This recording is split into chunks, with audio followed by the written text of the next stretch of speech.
अस्सलाम वालेकुम everyone, this is Faisal Aslam और इस वीडियो में हम बात करेंगे current affairs of January to July 2023। मैंने इस अरसे में करंट अफेयर्स की जो वीडियोस हैं वो कम बनाई हैं क्योंकि इन पे व्यूज़ बहुत कम आते हैं।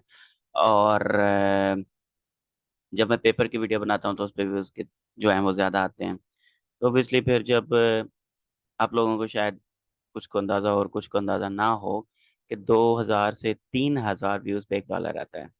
तो इन करंट अफेयर्स की वीडियोस पे 1600, 1700, कभी-कभार 3000, 4000 व्यूज़ आते हैं। तो यानी कि 300, 400 रुपया जो है वो मैक्सिमम किसी एक वीडियो पे आता है। तो इसलिए वो मैं पीडीएफ बना लेता था और जो नोट्स लेते थे उनको सेंड कर देते। एनीवे अब ये वीडियो बना रहा हूँ और जनवरी से लेकर जुलाई तक इसमें ये कवर करने की कोशिश करूँगा। लेकिन ऑब्वियसली एक वीडियो में तो कवर नहीं होंगे तो 2-3 वीडियोज़ में ये कवर करूँगा। अगर आपको ये वीडियो जनवरी से जुलाई तक के सारे करंट अफेयर्स जो अभी मैंने टोटल कंपाइल कर लिए हैं, तकरीबन 120 स्लाइड्स हैं इन सब महीनों के। नेशनल इंटरनेशनल दोनों इसमें इकट्ठे हैं। 21, 22, 23 के ये सारे करंट अफेयर्स, उसके अलावा बाकी जो हमारे नोट्स हैं वो सारे चाहिए तो 0336 716 0399 0336 71 60 399 इस नंबर पर 400 रुपीज़ इजी पैसा कर दें। टेलीनॉर का नंबर है ये और इसी नंबर पे व्हाट्सएप पे स्क्रीनशॉट सेंड कर दें तो मैं आपको तमाम नोट्स जो हैं वो पीडीएफ में व्हाट्सएप पे सेंड कर दूँगा। सेकंडली, एफआईए के पेपर्स स्टार्ट होने वाले हैं तो मैंने एफआईए एक्ट 1974 के जो मोस्ट इम्पोर्टेंट एमसीक्यूज़ हैं वो कंपाइल किए हैं अलग से। और अगर आपको इन नोट्स के साथ वो भी चाहिए तो वो भी आपको सेंड कर दूँगा। ऑब्वियसली इन नोट्स के अंदर ही वो सारे भी शामिल हैं। ये मैंने स्लाइड्स बनाई हैं और इनमें सारे इम्पोर्टेंट एमसीक्यूज़ और सॉरी एफआईए के एक्ट के रिलेटेड जो कुछ भी पूछा जा सकता है वो इसमें मैंने कवर करने की कोशिश की है। तो ये नोट्स भी आपको उसमें मिल जाएँगे। और एक और चीज़ यहाँ पे मैं क्लियर कर दूँ कि जिन लोगों ने मुझसे जनवरी और अगस्त में, ये जनवरी जो पीछे गुज़रा है और ये अगस्त, इसमें नोट्स बाय किए हैं, उनको नए करंट अफेयर्स और ये एफआईए के जो एमसीक्यूज़ हैं, ये फ्री मिल जाएँगे। मुझे मैसेज कर दें व्हाट्सएप पे कि मैंने जनवरी के मंथ में या अगस्त के मंथ में आपको पे किया था और आपसे नोट्स लिए थे और उनमें ऑब्वियसली वो जो मैंने अभी बनाए हैं एफआईए के एमसीक्यूज़ और जनवरी से लेके जो जुलाई, अगस्त तक के करंट अफेयर्स हैं, वो उसमें शामिल नहीं थे। तो आप मुझे मैसेज कर दें कि मुझे ये वाले जो नोट्स हैं वो नहीं मिले तो मैं आपको सेंड कर दूँगा। और जिन्होंने नए सिरे से लेने हैं ऑब्वियसली उनको 400 पे करना पड़ेगा और जिन्होंने जुलाई से पहले मुझसे खरीदे थे उनको भी अगेन से नए सिरे से 400 पे करना पड़ेगा। Okay, new year 2023 MMXX3 is the current year और third millennium 21st century, fourth year of 2020 decade, international year of dialogue as a guarantee of peace और इंटरनेशनल ईयर ऑफ मिलेट्स। ये 2 इंटरनेशनल ईयर्स इनको डेज़िग्नेट किया गया 2023 के साथ। We celebrate a World Braille Day every year on January 4th because it's Louis Braille's birthday. Braille system जो है जिसने इजाद किया था उसने उसकी बर्थडे जो है 4 जनवरी को आती है तो वर्ल्ड ब्रेले डे जो है वो हम 4 जनवरी को सेलिब्रेट करते हैं। ब्रेले का मतलब होता है आपको ऑब्वियसली ऑलरेडी पता होगा, बहुत सारी दफ़ा मैं बता चुका हूँ कि जो आँखों से माज़ूर लोग होते हैं, जो नाबीना लोग होते हैं, उनके लिए जो राइटिंग सिस्टम होता है, वो अपना हाथ इन डॉट्स के ऊपर लगाते हैं और उन्हें जो है वो आइडिया हो जाता है कि क्या लिखा हुआ है। तो इस तरह के ये जो नीचे डॉट्स होते हैं, तो उनको आइडिया हो जाता है, नीचे क्या लिखा है, उसको ब्रेले सिस्टम कहा जाता है। इंटरनेशनल डे ऑफ एजुकेशन 24 जनवरी 2023 को मनाया गया और अफ़गान वुमेन एंड गर्ल्स को ये डेडिकेट किया गया इस दफ़ा। और right to education United Universal Declaration of Human Rights के आर्टिकल 26 में लिखी गई है। उसके अलावा सस्टेनेबल डेवलपमेंट गोल्स जो हैं, एसडीजीज़ जो हैं, उसका जो चौथा पॉइंट है, उसमें ensure inclusive and equitable quality education and promote lifelong learning opportunities for all by 2030। तो ये सस्टेनेबल डेवलपमेंट गोल्स के जो मुख्तलिफ 17 पॉइंट्स हैं, उसमें से 4th पॉइंट जो है वो एजुकेशन के रिलेटेड है। साउथ अफ्रीका ने 12 चीते गिफ्ट किए हैं इंडिया को, agrees to send each year for the next 8 to 10 years to help secure a viable world population। चीते जो हैं, जो टाइगर्स हैं, वो खत्म हो रहे हैं इंडिया में। तो साउथ अफ्रीका ने कहा है कि अगले 8 से 10 सालों तक हर साल 12 चीते वो इंडिया को गिफ्ट करेगा। Asiatic cheetahs went extinct in India in the 1940s। Abdul Latif Afridi Latif Lala जो है, इनको शॉट डाउन किया गया था 16 जनवरी 2023 को पेशावर हाई कोर्ट में। उनको गोली मारकर इन जो है इनको जाँ बहक हो गए थे, ये कत्ल कर दिया गया था। Persons with different abilities, supreme court ने ऑर्डर किया है Punjab public service commission Lahore को कि वो जो माजूर लोग हैं, जो डिसेबल्ड हैं, उनको डिसेबल्ड ना लिखे, बल्कि पर्सन विद डिसेबिलिटीज या पर्सन विद डिफरेंट एबिलिटीज जो है वो आइंदा से उनको लिखा जाए।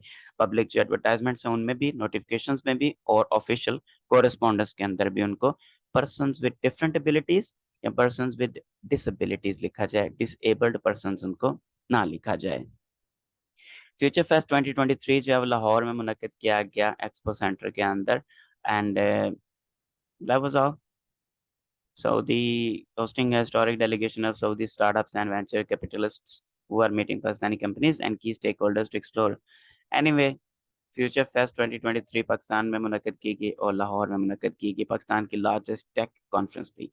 That's the only thing you need to remember, otherwise इसमें ऐसा कुछ नहीं है। रेडियो पाकिस्तान ने फर्स्ट टाइम हिस्ट्री में अपना एक स्टॉल लगाया था और बाकी इसमें कुछ खास नहीं है।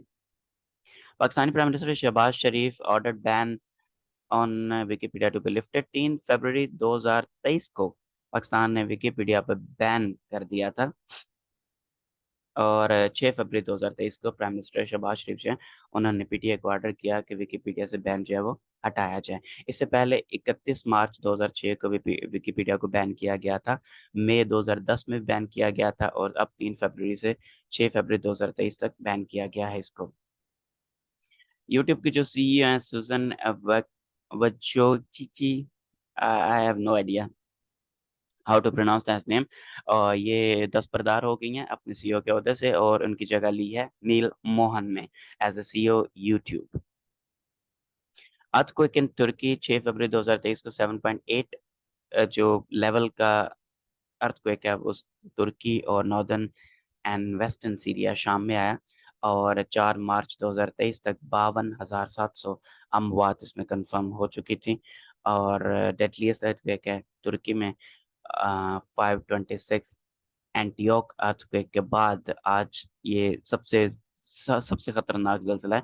526 ईस्वी में जो ज़लज़ला आया था वो इससे ज़्यादा खतरनाक था, उसके बाद अब ये सबसे खतरनाक ज़लज़ला था।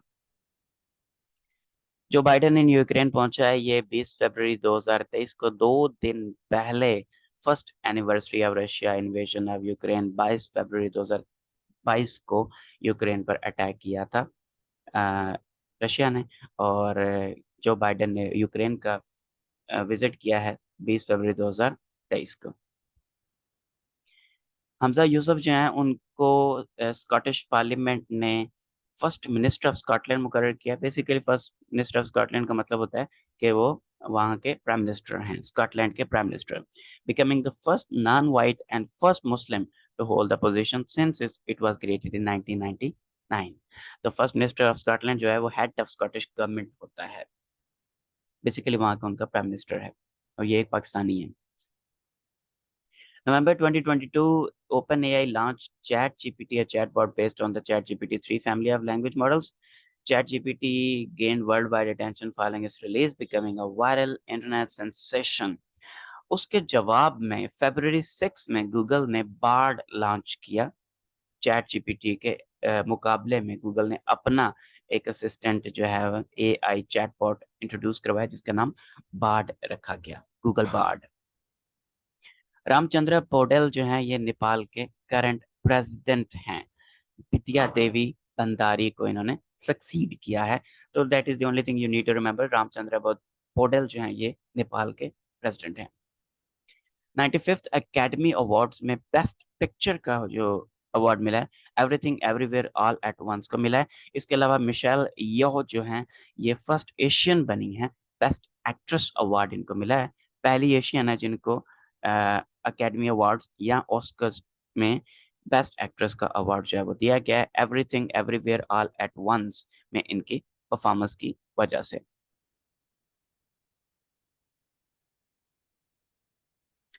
Xi Jinping is re-elected to a third term as the president.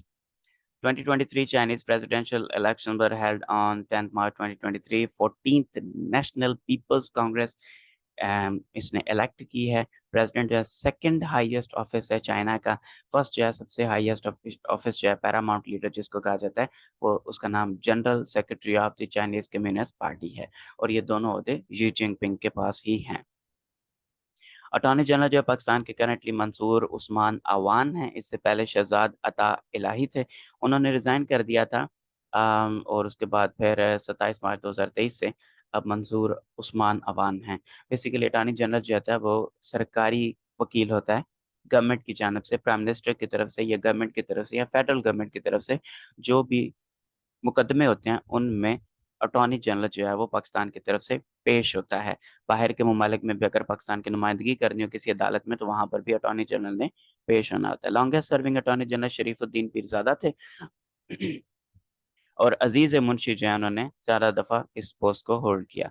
National accountability bureau के जो नए चीफ हैं उनका नाम है लेफ्टिनेंट जनरल रिटायर्ड नज़ीर अहमद, और इनको 3 साल के लिए अपॉइंट किया गया। 4 मार्च 2023 को इनको नैब का चेयरमैन जो है वो बनाया गया है। इससे पहले नैब के चेयरमैन आफ्ताब सुल्तान थे। जो भी ये बने थे तब भी मैंने आपको बताया था नैब के सुल्तान, इस तरह करके मैंने आपको इस बारे में बताया था। इंटरफेरेंस और प्रेशर की वजह से उन्होंने रिज़ाइन किया है कि मुझ मेरे ऊपर प्रेशर डाला जा रहा है, मुझे काम नहीं करने दिया जा रहा, तो इसलिए मैं रिज़ाइन करता हूँ। बाबर आज़म जो है उसकी picture Indian certificate of secondary education text book of grade 8 में फीचर हुई है। अब मेरे लिए इम्पोर्टेंट चीज़ ये नहीं है कि बाबर आज़म की पिक्चर जो है उनकी बुक के अंदर पब्लिश हुई है। मेरे लिए इम्पोर्टेंट चीज़ ये है कि बाबर आज़म पिछले 2-3 साल से मशहूर हुआ है। इसका मतलब है कि उनकी किताबें हर 2-3 साल बाद चेंज होती हैं। हमारी तरह नहीं, 1995 में एक दफ़ा किताबें चेंज हुई थी और उसके बाद हम उन्हीं को रगड़ा लगा रहे हैं और रट रहे हैं और बगैर समझे उनको पढ़ रहे हैं। तो ये इंडिया की एक एग्ज़ाम्पल है कि वो बाबर आज़म को उन्होंने उसका निकनेम बॉबी और रियल नेम जो है यहाँ पे लिखा है बाबर आज़म, तो ये उन्होंने मैच अप किए हैं। अब बाबर आज़म 1995 में तो अगर उन्होंने अपनी किताबें अपडेट की होती तो उसमें तो बाबर आज़म नहीं हो सकता था। तो ऑब्वियसली उन्होंने रिसेंटली अपडेट किए हैं 1 डेढ़ साल के अंदर-अंदर, इसलिए उन्होंने बाबर आज़म का नाम शामिल किया है। तो बाकी दुनिया की जो किताबें हैं, वो चेंज होती रहती हैं, अपडेट होती रहती हैं। सिर्फ़ हमारे खोते जो हैं, ये इन्होंने कभी इस चीज़ पर गौर नहीं किया कि किताबों को हमने अपडेट करना है। हम आज भी mouse is an input device and monitor is an output device यहीं पढ़ रहे हैं, और अगले 100 साल मज़ीद भी हमने यहीं कुछ ही पढ़ते रहना है। न्यूज़ीलैंड की किम कॉटन जो हैं फर्स्ट फीमेल अंपायर बनी हैं मेन टी20 इंटरनेशनल मैच के अंदर अंपायरिंग करने के हवाले से। 5 अप्रैल 2023 को सेकंड टी20 जो खेला गया श्रीलंका एंड न्यूज़ीलैंड के बीच में, उसमें किम कॉटन ने अंपायरिंग की, और ये एक मेन्स इंटरनेशनल मैच था जिसमें इन्होंने अंपायरिंग के फ़राइज़ सरअंजाम दिए। एमएफ हाइड्रा नॉर्वेजियन कंपनी नॉलेट ने एक वर्ल्ड फर्स्ट फेरी लॉन्च की है जो कि लिक्विड हाइड्रोजन पर चलती है। ये एक हाइब्रिड है और ये बोथ बैटरीज बैटरीज पर भी चलती है और लिक्विड हाइड्रोजन को भी फ्यूल के तौर पर यूज करती है। तो ये फर्स्ट फेरी है, कश्ती है जो कि लिक्विड हाइड्रोजन पे जिसको कन्वर्ट किया गया है। इटली जो है उसने पहले चैट जीपीटी बैन की और अब वो इंग्लिश को भी बैन करने के दर पे हैं। उनकी जो प्राइम मिनिस्टर हैं ये सामने दी हुई हैं। जब ये बनी थी प्राइम मिनिस्टर तब मैंने आपको इनका बताया था, हमारे करंट अफेयर्स की वीडियो में मौजूद होगा। Giorgio Meloni I think so इनका नाम है। तो इन्होंने कहा है कि इटालियन लैंग्वेज जो उसको प्रमोट करने के लिए इंग्लिश लैंग्वेज पे हम पाबंदी लगा रहे हैं, और बिल पास किया गया है जिसमें कहा गया है कि इंग्लिश लैंग्वेज बोलने वालों को 89.3 लाख रुपए जो है ये फाइन किया जाएगा। होपफुली ये इंडिया के रुपीस की बात हो रही है, पाकिस्तान की नहीं।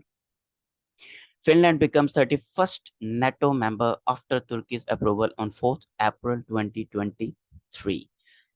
जेन स्टोलनबर्ग जो हैं ये सेक्रेटरी जनरल हैं North Atlantic Treaty Organization NATO के। और नेटो का जो 31st मेंबर है वो फिनलैंड बन गया है। तुर्की एक ऐसा मुल्क था जिसने इसके रास्ते में रोड अटकाए हुए थे और अप्रूव नहीं कर रहा था। तो जब तक तुर्की अप्रूव ना करता तब तक ये मेंबर नहीं बन सकता था। तब तुर्की ने अपने पार्लियामेंट के थ्रू इसको यूनानिमसली अप्रूव कर दिया है। तो उसके बाद फिर ये अब फिनलैंड जो है वो नेटो का मेंबर बन गया है। 4 अप्रैल 1949 को नेटो की फॉर्मेशन हुई थी और इनका हेडक्वार्टर ब्रसल्स बेल्जियम में है। आर्टेमिस 1, 2, 3 और 4 जो हैं ये मुख्तलिफ मिशंस हैं। जिस सॉरी 4 आई थिंक नहीं है, 1, 2 एंड 3। 1 जो है ये जस्ट एक ऑर्बिट था जिसको वैसे ही भेजा गया, उसमें कोई ह्यूमन नहीं थे मून के इर्द गिर्द। और आर्टेमिस 2 जो है ये क्रूड मिशन होगा, फर्स्ट क्रूड मिशन होगा जिसके अंदर लोगों को भेजा जाएगा, इंसानों को भेजा जाएगा और ये मून तक एस्ट्रोनॉट्स को लेकर जाएगा, बट स्टिल उसके ऊपर उतरेंगे नहीं। आर्टेमिस 3 जो है वो ह्यूमंस को मून के ऊपर एक्चुअल में लैंड करवाएगा। अपोलो 17 जो है वो लास्ट टाइम गया था 1972 में। अपोलो 17 जो है फाइनल मिशन था नासा का दिसंबर 1972 में। उसके बाद चांद की तरफ कोई जो इंसान है उसको नहीं भेजा गया। ये आर्टेमिस की फेजेस हैं डिफरेंट। आर्टेमिस 1 जो है first human spacecraft to the moon in the 21st century. 1972 के बाद फर्स्ट टाइम किसी ह्यूमन स्पेसक्राफ्ट को मून की तरफ भेजा गया है। आर्टेमिस 2 जो है फर्स्ट ह्यूमन जाएंगे, बट वो भी सिर्फ ऑर्बिट करेंगे, ऊपर उतरेंगे नहीं। और जो आर्टेमिस 3 होगा लास्ट में जो है ये वाला ये जो है क्रूड मिशन होगा और गेटवे एंड ल्यूनर सरफेस के ऊपर ये उतरेंगे। First Q leverage infrastructure left behind by previous missions. तो ये आर्टेमिस 3 जो है ये एक्चुअल में चांद की सरफेस के ऊपर उतारा जाएगा ह्यूमंस को 1972 के बाद फर्स्ट टाइम। स्टारशिप स्पेसएक्स ने लॉन्च की है first test flight of Starship. और टेक्सास से इसने उड़ान भरी 20 अप्रैल 2023 को। और लेकिन ये कामयाब नहीं हो सकी। उड़ने के कुछ ही मिनट्स बाद इसको ऑटोमेटिकली टर्मिनेट कर दिया गया क्योंकि ये कंट्रोल इसका लॉस्ट हो गया था। ये largest and most powerful launch vehicle था जो कि आज तक स्पेस में भेजा जाना था बट नहीं जा सका। जस्टिस मुसर्रत हिलाली जो हैं ये फर्स्ट वेमेन चीफ जस्टिस हैं पेशावर हाई कोर्ट की। वहाँ के जो चीफ जस्टिस थे जस्टिस कैसर राशिद खान, वो रिटायर हो गए थे Peshawar high court chief justice के तौर पर। और उनके बाद एक्टिंग चीफ जस्टिस के तौर पर जस्टिस मुसर्रत हिलाली को chief justice of Peshawar high court appoint किया गया था। बट इनको जो है वो परमानेंट नहीं किया गया। उसके बाद इनकी प्रमोशन कर दी गई और इनको सुप्रीम कोर्ट ले जाया गया। अब सुप्रीम कोर्ट में 2 वुमेन जजेस हैं, एक मुसर्रत हिलाली हैं और दूसरी आयशा। एग्जैक्ट नाम अब मुझे पूरा याद नहीं, मेरे ज़हन में नहीं है, बट उनका नाम आयशा है गैस। तो अगर ये अपॉइंट हो जाती रेगुलर चीफ जस्टिस के तौर पर, परमानेंट चीफ जस्टिस के तौर पर, तो फिर जस्टिस हिलाली जो हैं वो सेकंड फीमेल जज होती as a chief justice of any high court.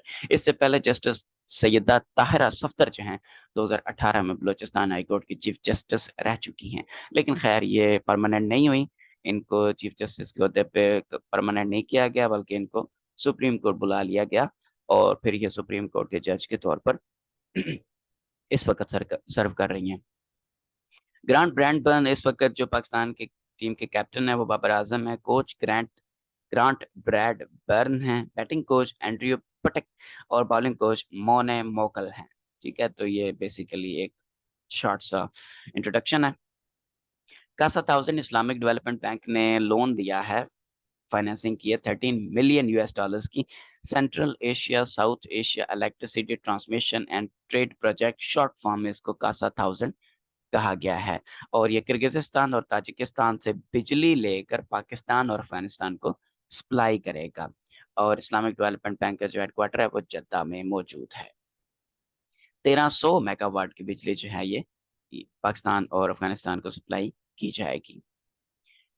Emirates और ईरान के दरमियान जो ताल्लुकात हैं वो काफ़ी अच्छे हो गए हैं 2016 के बाद फर्स्ट टाइम। और गल्फ स्टेट्स जो हैं वो ईरान के साथ अब ताल्लुकात अच्छे कर रही हैं और इन्वेस्टर्स जो हैं वो उनका तबादला किया जा रहा है। Alright, that was all for this video. ये ऑलमोस्ट 30 एमसीक्यूज थे, और एमसीक्यूज नहीं मतलब 30 स्लाइड्स थी इन करंट अफेयर्स की। और वीडियो चूँकि बहुत ज़्यादा लंबी हो जाती है, तो मैं 2-4 दिन में मज़ीद जो नेक्स्ट पार्ट है इस वीडियो का बनाऊँगा। 120 स्लाइड्स हैं, 30 के करीब इसमें हुई हैं, तो 4 पार्ट्स होंगे इसके, जो कि मैं कुछ अगले नेक्स्ट कुछ दिनों में बना दूँगा। और अगर आपको उतना वेट नहीं करना, तो फिर आप हमारे नोट्स यहाँ ले सकते हैं, उसमें आपको ये सारे वैसे ही मिल जाएँगे। ₹400 इसी पैसा कर दिए 0336716039 पे एयरटेल नाउ का नंबर है ये। और आपको ये वाले नोट्स, एफआईए एक्ट वाले नोट्स और प्रीवियस सारे नोट्स आपके व्हाट्सएप पे मिल जाएँगे आपको। Thank you so much for watching. अल्लाह हाफ़िज़।